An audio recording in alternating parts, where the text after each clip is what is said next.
Hello, everyone. My name is Deborah Hopkinson, and I live in West Lynn, Oregon, which is right near Portland, Oregon. And I'm in my house, in my office, which is our dining room, and it's full of books, which you can't see because I've hidden them, but they are all around me. And I write nonfiction and historical fiction for children and teens. And my newest book is Thanks to Frances Perkins, Fighter for Workers' Rights. Here's the cover of it. The art is by Christy Caldwell, and it's published by Peachtree Press in Atlanta, Georgia.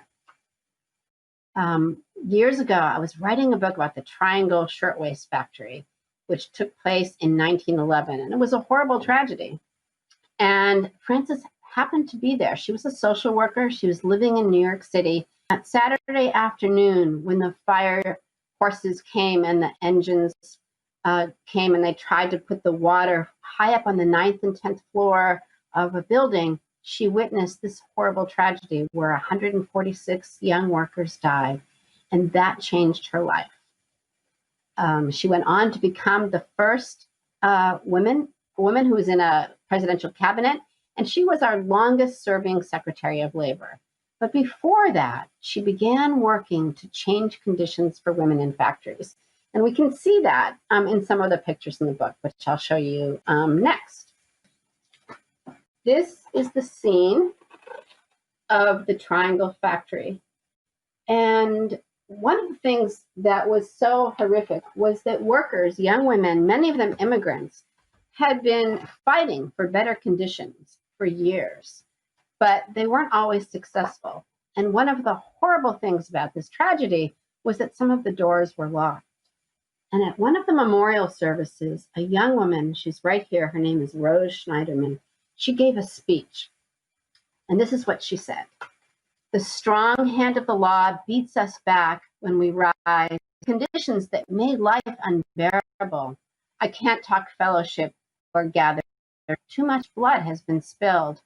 I know from my experience, it is up to the working people to save themselves. The only way they can save themselves is by a strong working class movement. Now, just like in our country today, when we're going through lots of change and we realize that we have many problems with our justice system, that tragedy shocked Americans in 1911. And Frances then began to work for something called the New York Investigating Commission.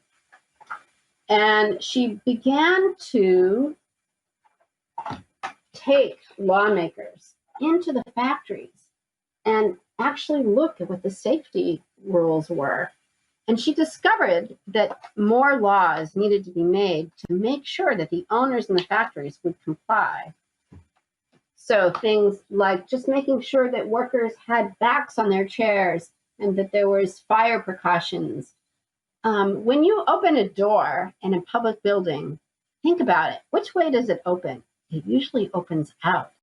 That was one of the rules for the Triangle Factory, but the owners had ignored it. Well, one of the people that Frances began to work for was Franklin Delano Roosevelt. And during the Great Depression, he became elected president. And in 1933, he invited Frances to come to his house. And this is a book that she wrote called The Roosevelt I Knew. And this is one of the sources I used for my book. And she talks about going to his house. Now, no woman had ever been part of a presidential cabinet before. And she wanted to make sure, she had a suspicion he was going to ask her to be the Secretary of Labor, but she wanted to make sure that they were on the same page and they wanted to do the same things. Well, she came in with a list of things she wanted to do. And one of them was, oh, here, I'm going to read what she said. She said, I wanted to dissuade him. Since I seem to be making little headway, I tried a new approach. I said that if I accepted the position of Secretary of Labor, I should want to do a great deal. I thought that Roosevelt might consider it too ambitious to be undertaken when the United States was deep in depression and unemployment. And this is some of the things she wanted. Minimum wage laws. That means when you work, you get a minimum wage. Maximum hours a week, so kids didn't work long hours, or women in factories and men. and true unemployment and old age insurance and the abolition of child labor. Well, Frances worked very, very hard in the White House, and old age insurance is what today we call the Social Security Act. And on August 14, 1935, it was signed into law. So this August, which is where we are right now, the summer of 2020, it's about to be 85 years old. One of the things about this book that we wanted to do was also to make it about financial literacy. So it starts out asking young readers, how many years will it be until you are 62 years old? And the reason for that is that beginning at age 62 is when people can begin to collect Social Security. Some people don't know, and it takes a long time to find out, that actually when you get a job, you actually pay into Social Security. And then that becomes something that you can take money later on to help you live when you might be too sick or too old to work. So at the end of this book, Christy Caldwell, the artist, has done this wonderful art of people all over our country who are thanking Frances Perkins.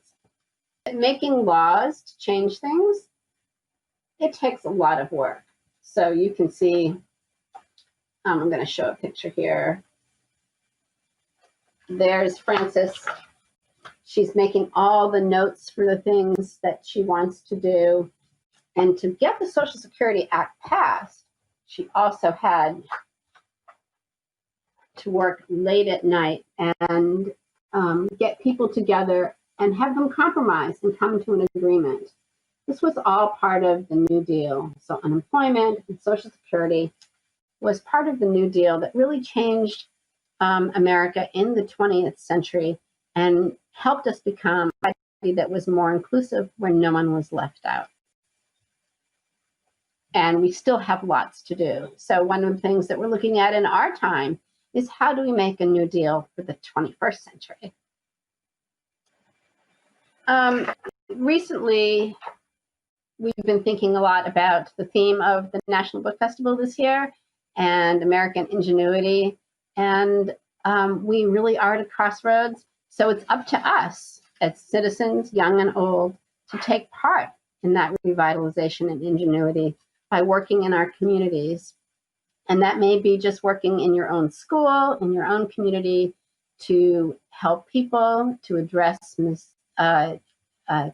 justice issues, maybe to get involved in environmental action, and to do the kinds of things to really revitalize our society and help everyone who's been actually suffering so much in this last year during the coronavirus pandemic, and also dealing with our racial justice issues.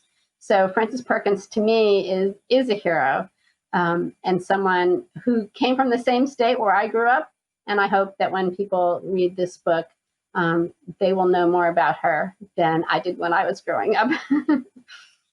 So people often ask me, young writers ask me, how do I become a writer? And the very first thing to do is to read. And if I had a chance to actually show you everything around my desk right now, you would see lots of books.